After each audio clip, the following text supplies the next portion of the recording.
Assalamualaikum warahmatullahi wabarakatuh. Selamat bertemu kembali dengan Ustazah Ida pada pembelajaran tematik. Bagaimana kabar anak-anakku semua hari ini?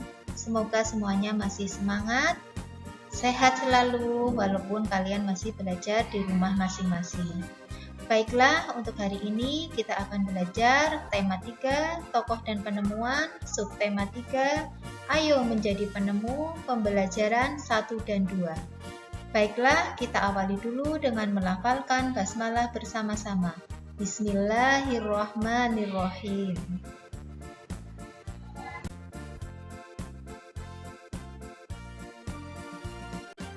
Muatan pelajaran dan materi hari ini: 1. Bahasa Indonesia tentang kata-kata baku dalam teks eksplanasi. Yang kedua, IPS tentang peran teknologi dalam perubahan masyarakat di bidang ekonomi. Yang ketiga, tentang IPA, menjelaskan persamaan dan perbedaan rangkaian seri dan paralel. Yang keempat, PPKN, menunjukkan sikap tanggung jawab terhadap hak dan kewajiban. Dan yang kelima, tentang SPDP, memahami interval nada pada tangga nada mayor. Are you ready? Semuanya sudah siap untuk belajar hari ini?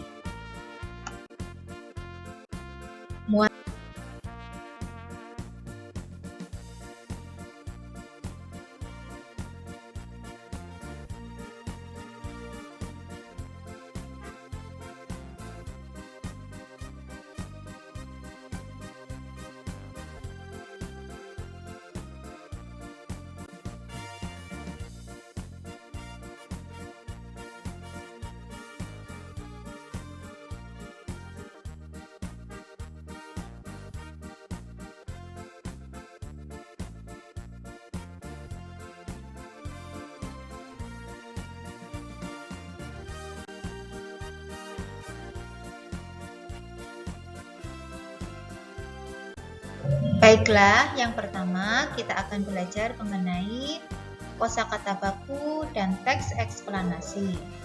Ada yang masih ingat apa itu kalimat efektif dan kata-kata baku? Baiklah, hari ini kita akan mengidentifikasi kosakata baku dalam teks eksplanasi. Kalimat efektif adalah kalimat yang terdiri atas susunan kata yang sistematis dan menggunakan kata-kata baku. Kata-kata baku merupakan kata-kata yang penulisannya telah sesuai dengan pedoman ejaan bahasa Indonesia atau disingkat PUEBI.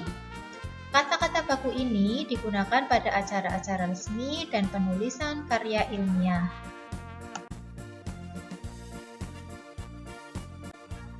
Pada pembelajaran sebelumnya, kalian sudah belajar mengenai peran teknologi dalam perubahan masyarakat di bidang pendidikan.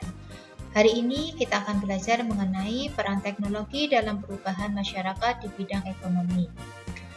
Ayo simak penjelasan Ustazah berikut ini. Teknologi merupakan peran penting dalam perubahan masyarakat. Kemajuan teknologi membawa perubahan pada berbagai bidang kehidupan, seperti perubahan masyarakat dalam bidang ekonomi.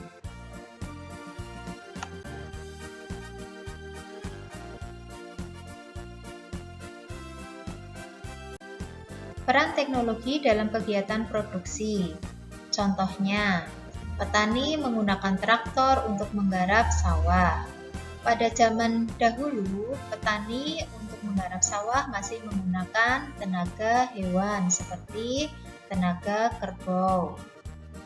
Kemudian yang kedua, teknologi tersebut memudahkan kegiatan produksi padi. Yang ketiga, pekerjaan petani pun menjadi lebih ringan dan cepat selesai. Kalian sudah paham peran teknologi dalam kegiatan produksi? Kalian masih ingat apa itu kegiatan distribusi dalam kegiatan ekonomi? Ayo simak berikut ini. Kemajuan teknologi juga berperan besar dalam kegiatan distribusi atau penyebaran hasil produksi. Jadi, kegiatan distribusi itu sama dengan penyebaran hasil produksi. Petani memanfaatkan kemajuan sarana transportasi seperti mobil bak terbuka untuk mengangkut hasil produksi seperti sayur, buah, padi, dan jagung.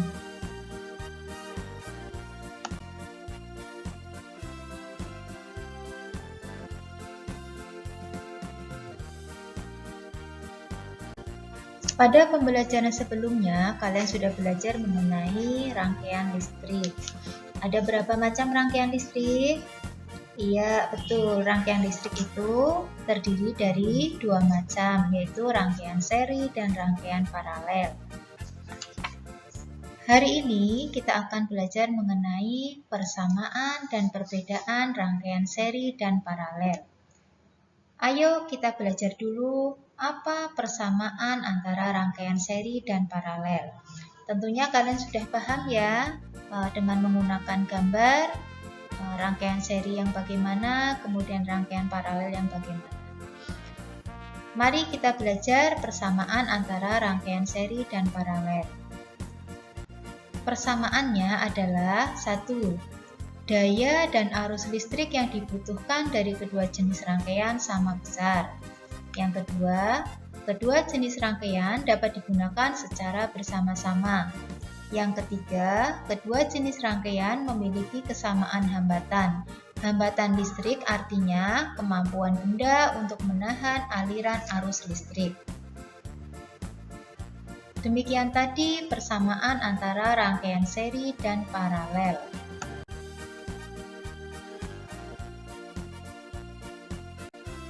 Coba perhatikan gambar yang ada di sebelah kanan ini. Gambar ini merupakan gambar rangkaian seri. Apa ciri khas dari rangkaian seri? Ciri khas dari rangkaian seri adalah 1. Hanya memiliki satu aliran listrik saja. Kemudian yang kedua, membutuhkan sedikit komponen listrik sehingga biaya yang dibutuhkan untuk membuat rangkaian seri lebih sedikit. Yang ketiga, cahaya lampu yang dihasilkan lebih redup. Yang keempat, jika salah satu alat listrik dilepaskan dari rangkaian yang membuat kabel terpisah, akan mengakibatkan alat listrik lainnya menjadi padam.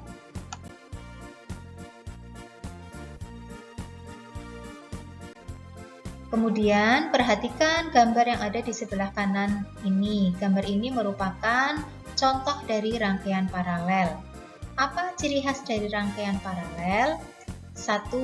Memiliki lebih dari satu aliran listrik. Yang kedua, membutuhkan banyak komponen listrik sehingga biaya yang dibutuhkan untuk membuat rangkaian paralel lebih besar. Yang ketiga, cahaya lampu yang dihasilkan lebih terang. Yang keempat, jika salah satu aliran listrik diputus, maka tidak akan berdampak pada arus listrik di cabang lain, sehingga alat listrik lain tetap menyala. Demikian tadi perbedaan antara rangkaian seri dan rangkaian paralel.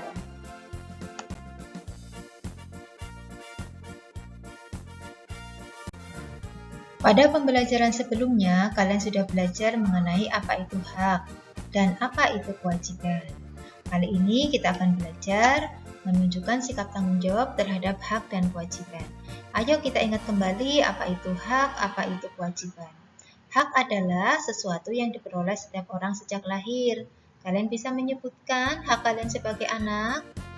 Ya, diantaranya adalah mendapatkan kasih sayang dari orang tua, kemudian mendapatkan pendidikan, itu merupakan hak kalian sebagai anak. Kemudian yang dimaksud dengan kewajiban adalah sesuatu yang harus dilakukan dengan penuh rasa tanggung jawab. Apa contoh kewajiban kalian di rumah? Ya, salah satunya adalah menghormati orang tua, itu merupakan salah satu contoh kewajiban kalian. Hak dan kewajiban tentunya harus dilakukan secara seimbang dan bertanggung jawab. Coba kalian perhatikan kisah berikut ini. Contoh hal yang menunjukkan sikap tanggung jawab terhadap hak dan kewajiban. Ahi Amir akan melaksanakan sholat berjamaah di masjid. Apa hak Ahi Amir? Ahi Amir berhak untuk sholat berjamaah di masjid. Yang kedua, bagaimana penggunaan hak tersebut sesuai tanggung jawabnya? Karena Ahi Amir sudah berhak atau diperbolehkan sholat berjamaah di masjid, maka Ahli Amir mempunyai kewajiban menjaga ketertiban ketika sholat berjamaah di masjid. Yang ketiga, apa dampak jika penggunaan hak tersebut tidak bertanggung jawab? Jika Ahli Amir tidak tertib ketika sholat berjamaah di masjid, maka akan mengganggu kenyamanan jamaah lain dalam beribadah di masjid.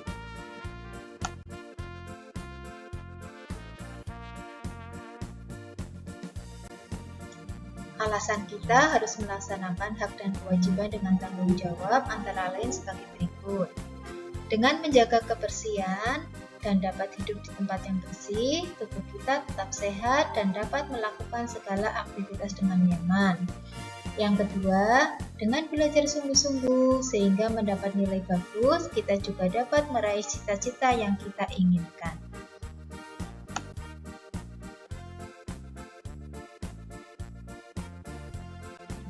Selanjutnya, marilah kita belajar tentang memahami interval nada pada tangga nada mayor. Interval nada adalah jarak antara nada satu ke nada yang lain, baik jarak nada ke atas maupun jarak nada ke bawah. Interval nada ada yang bernilai 1 dan setengah. Setiap interval dalam tangga nada dengan jarak yang berbeda diberi nama yang berbeda pula. Contoh interval nada pada tangga nada diatonis C mayor yaitu 1, 1, setengah, 1, 1, 1, setengah.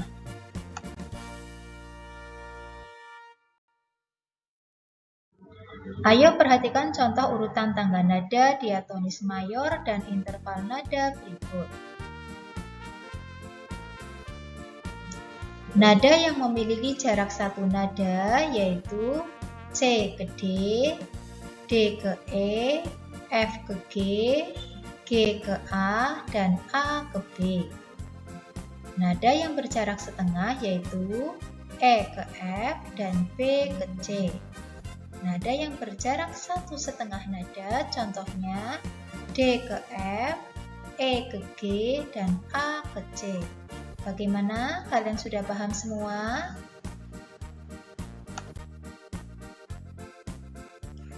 Alhamdulillah, pembelajaran hari ini telah selesai. Sampai bertemu kembali pada pembelajaran berikutnya. Kita akhiri dengan membaca hamdalah bersama-sama. Alhamdulillahirabbil alamin. Wassalamualaikum warahmatullahi wabarakatuh.